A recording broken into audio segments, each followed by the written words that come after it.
ಇವತ್ತು ನಾನು ರಿವ್ಯೂ ಮಾಡ್ತಿರೋ ಸಿನಿಮಾ ನಮ್ಮ ಡಾಲಿ ಧನಂಜಯ್ ಅವರು ಮೇನ್ ಲೀಡಲ್ಲಿ ಆ್ಯಕ್ಟ್ ಮಾಡಿ, ಹಾಗೆ ಮೋಕ್ಷ, ತಾರಮ್ಮ, ಪೃಥ್ವಿ ಶಾಮ್ನೂರ್, ತನುಜ, ರಂಗಾಯಣ ರಘು, ರಮೇಶ್ ಇಂದ್ರ ಇವರು ಮೇನ್ ಲೀಡಲ್ಲಿ ಆ್ಯಕ್ಟ್ ಮಾಡಿರುವಂತಹ ಸಿನಿಮಾನೇ ಕೋಟಿ. ಈ ಸಿನಿಮಾ 14ನೇ ತಾರೀಕು ಅಂದರೆ ಶುಕ್ರವಾರ ಬಿಡುಗಡೆ ಆಗಿತ್ತು. ನಾನು ನಿನ್ನೆ ಭಾನುವಾರ ಸಿನಿಮಾನ ನೋಡ್ಕೊಂಬಂದೆ. ಈಗ ಈ ಸಿನಿಮಾದ ರಿವ್ಯೂನ ಕೊಡ್ತಾ ಇದ್ದೀನಿ. ಓಕೆ, ವೆಲ್ಕಮ್ ಟು ಸಿಂಪಲ್ ಕನ್ನಡಿಗ.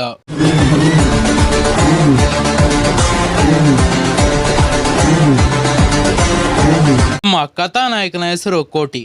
ಅವನು ಟ್ರೈಲರ್ನಲ್ಲಿ ಇರುವಾಗೆ ಅವನು ಟ್ರಕ್ ಓಡಿಸ್ಕೊಂಡು, ಕ್ಯಾಬ್ ಓಡಿಸ್ಕೊಂಡು ಅವನ ಕುಟುಂಬ ಮತ್ತು ಒಬ್ಳು ಲವರ್ ಜೊತೆ ಇರ್ತಾನೆ. ಅವನಿಗೆ ಪ್ರಾಮಾಣಿಕವಾಗಿ ನಿಯತ್ತಾಗಿ 1 ಕೋಟಿ ದುಡಿಬೇಕು ಅಂತ ಆಸೆ ಇರುತ್ತೆ.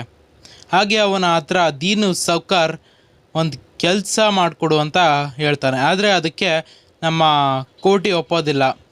ಆಗ ದೀನು ಸೌಕಾರ್ ಅವನಿಗೆ ಏನೇನು ತೊಂದರೆ ಮಾಡ್ತಾನೆ, ಆ ಕೆಲಸ ಏನು, ಅವನು ಯಾಕೆ ಆ ಕೆಲಸ ಮಾಡಿಕೊಡಲ್ಲ ಅಂತಾನೆ. ಅವ್ನು ನಿಯತ್ತಾಗಿ ದುಡಿಬೇಕು ಅಂತ ಆಸೆ ಅವನಿಗೆ ಯಾಕೆ ಇರುತ್ತೆ ಅನ್ನೋದನ್ನೆಲ್ಲ ನೀವು ಸಿನಿಮಾದಲ್ಲಿ ನೋಡಿ ತಿಳ್ಕೊಬೇಕು. ಡೈರೆಕ್ಟರ್ ಪರಮ್ ಅವರು ಕ್ಯಾರೆಕ್ಟರ್ಗಳನ್ನ ನೀಟಾಗಿ ಬರ್ಕೊಂಡು ತೆರೆ ಮೇಲೆ ತಂದಿದ್ದಾರೆ. ಸಿನಿಮಾ ನೋಡ್ತಾ ಇರ್ಬೇಕಾದ್ರೆ ಆ ಕ್ಯಾರೆಕ್ಟರ್ ಮೊದಲು ಇದ್ದ ಹಾಗೆ ಆಮೇಲೆ ಇರೋದಿಲ್ಲ. ಅಂದರೆ ಭಯ ಪಡ್ತಾ ಇರುತ್ತೆ, ಸ್ವಲ್ಪ ನರ್ವಸ್ ಆಗ್ತಾ ಇರುತ್ತೆ. ಹಂಗೆ ಅಂದರೆ ಎಕ್ಸಾಂಪಲ್ಗೆ ಆ ಕಳ್ಳಂ ಪಾತ್ರ ಆಗಿರ್ಬೋದು, ಆ ಲಾಸ್ಟಲ್ಲಿ ಬರೋ ದೀನು ಸೌಕರ್ ಪಾತ್ರ ಆಗಿರ್ಬೋದು, ಆ ಥರ ಎಲ್ಲ ಇರುತ್ತೆ. ಚೆನ್ನಾಗಿದೆ.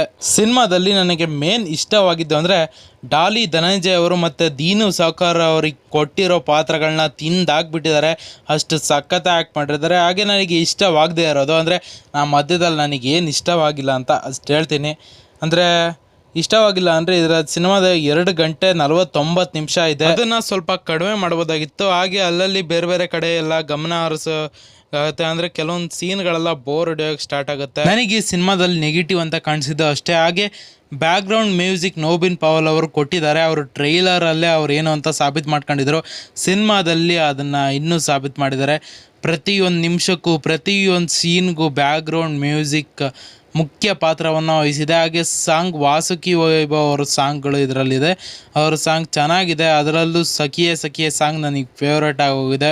ಸಿನಿಮಾದ ಡೈಲಾಗ್ ಸಿನಿಮಾಟಿಕ್ ರೇಂಜಲ್ಲಿ ಇಲ್ಲ, ಆದರೆ ನಾರ್ಮಲ್ ಆಗಿ ಮಾತಾಡೋ ಹಾಗೆ ನ್ಯಾಚುರಲ್ ಆಗಿ ಬರ್ಕೊಂಡಿದ್ದಾರೆ ಅವರ ಡೈಲಾಗ್ಗಳನ್ನ. ಅದು ಈ ಸಿನಿಮಾದಲ್ಲಿ ವರ್ಕ್ ಆಗಿದೆ. ಕಳ್ತನ ಬಗ್ಗೆ ಸಿನಿಮಾದಲ್ಲಿ ಚೆನ್ನಾಗಿ ಹೇಳಿದ್ದಾರೆ. ಎಲ್ಲರ ಆಕ್ಟಿಂಗ್ ಚೆನ್ನಾಗಿದೆ. ಲಾಸ್ಟಲ್ಲಿ ಕೋಟಿ ದುಡಿತಾನ ಅಂತ ನೀವು ಸಿನಿಮಾದಲ್ಲೇ ನೋಡಿ ತಿಳ್ಕೊಬೇಕಾಗಿದೆ. ಹಾಗೆ ಆ ಸುಪಾರಿ ಕೊಡೋಕೆ ಬಂದಿದ್ದವನ ಮೇಲೆ ಸಿನಿಮಾಕ್ಕೆ ಒಂದು ಒಳ್ಳೆ ಎಂಡಿಂಗ್ ಸಿಕ್ಕಿದೆ. ಎಲ್ಲರಲ್ಲೂ ಒಬ್ಬ ಕಳ್ಳ ಇರ್ತಾನೆ, ಹಾಗೆ ಒಂದು ಮಗು ಇರ್ತಾನೆ ಅಂತ ಚೆನ್ನಾಗಿ ತೋರಿಸಿದ್ದಾರೆ ಸಿನಿಮಾದಲ್ಲಿ. ರಂಗಾಯಣ ರಘು ಅವರು ಪಾತ್ರ ಚೆನ್ನಾಗಿ ನಿಭಾಯಿಸಿದ್ದಾರೆ. ತಾರಮ್ಮ ಅವರು ಕಿಚನ್ ಸೀನ್ನಲ್ಲಿ ಅವರ ಸಂಭಾಷಣೆಯಲ್ಲಿ ಅವರ ಪಾತ್ರಕ್ಕೆ ಜೀವ ತುಂಬಿದ್ದಾರೆ. ಮತ್ತೆ ನವಾಮಿ ಅವರು ಅಂದರೆ ಹೀರೋಯಿನ್ ಅವರು, ಮೋಕ್ಷ ಅವರಿಗೆ ಒಂದು ವೀಕ್ನೆಸ್ ಇರುತ್ತೆ, ಅದನ್ನು ಅವ್ರ ಕಾಯಿಲೆ ಅಂತ ಅನ್ಕೊಂತಾರೆ. ಹಾಗೆ ಜಾತಾ ಸಿಟಿ ಅನ್ನೋದನ್ನ ಒಂದು ಕ್ಯಾರೆಕ್ಟರ್ ತರ ಮಾಡಿದ್ದಾರೆ ಸಿನಿಮಾದಲ್ಲಿ. ಧನಂಜಯ್ ಅವರ ತಮ್ಮನಾಗಿ ಪೃಥ್ವಿ ಶಾಮ್ನೂರ್, ಹಾಗೆ ತಂಗಿಯಾಗಿ ತನುಜ ಅವರು ಅವರಿಗೆ ಸಿಕ್ಕಿರೋ ಪಾತ್ರನ ಚೆನ್ನಾಗಿ ನಿಭಾಯಿಸಿದ್ದಾರೆ ಸಿನಿಮಾದಲ್ಲಿ.